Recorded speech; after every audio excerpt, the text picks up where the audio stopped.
Welcome back to you. Today is Wednesday. Question for you. When was the last time your child forgot their homework, band instrument if they play, lunch, PE equipment, after school sports practice stuff? I mean, does any of that sound familiar? Right? And to follow that up, what did you do about it? Right? Most folks, they're jumping in the car, they're delivering the homework or the lunch, or they're shuttling stuff back and forth from home to the practice after school, right? Want to be the good parent. Don't want your child to go without. Got one thing to say to you. Stop that. Okay? You think you're helping, but you're not. Short-term help, long-term, no good.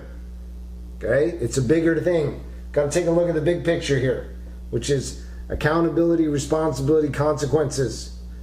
If you're fulfilling all those roles, your kids are not. They're not learning valuable, very valuable tools and skills, okay, related to those ideas. Right? Aside from that, when kids get to middle school and high school, it's no longer cool for the parent to be showing up the kids' homework. They know they need it, but how are you going to deliver it? The best you're going to get is maybe the front office. All right? So these ideas start young, kindergarten, first grade. Right? All the way through middle school and high school. This is no longer your responsibility, folks, to be delivering homework, to be going back into the house to pick up the lunch. Come on. All that is done. All that is done. How are you going to do that, though? That's a tough one. Okay, so a couple of ideas to share with you. Number one, great to be able to guide them in the process of helping to remember stuff. Right? You're just not going to all of a sudden back off and not give them any coaching, any guidance with that. So, idea number one, create a physical space in your home that's kind of like the staging area.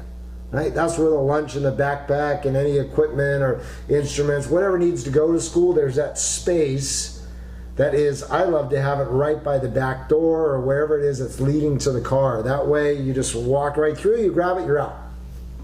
Okay? So creating that space so that way things aren't all over the place. Easier to remember, right? Idea number two, if you get to the car, you realize that things are probably missing or there's a chance that they might be, you ask the question, do you have everything? Do you want to go back in and take a look to make sure you're not missing anything? Okay? You're not going to say, I think you left your band instrument, you better go back in and get it, or your lunch is still sitting on the counter. Why do they need to think then? They're just going to wait for you to remind them. No longer theirs. Your responsibility. You've taken it back again. Give it. Okay, you can't take that on yourself.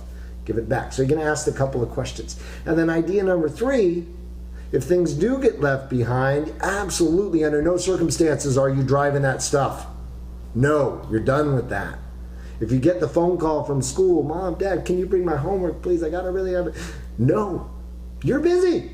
You've got things to do during the day. You are not waiting at home to deliver things to school or practice or whatever. They can do without for the day. Okay? What happens if they miss lunch?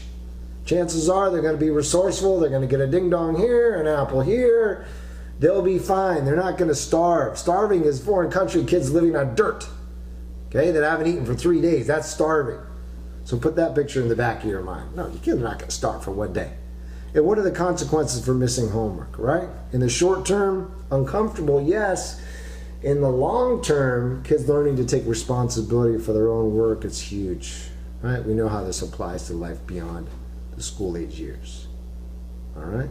So that last one I think is the toughest. When you get the phone call and there's tears and the crying and all that, for you to be able to say no, you're not going to bring it and stand up to that. Okay?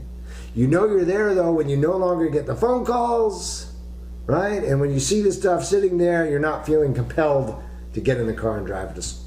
So there it is. There's the challenge for you. Have a wonderful rest of your Wednesday. I will talk to you soon. Take care.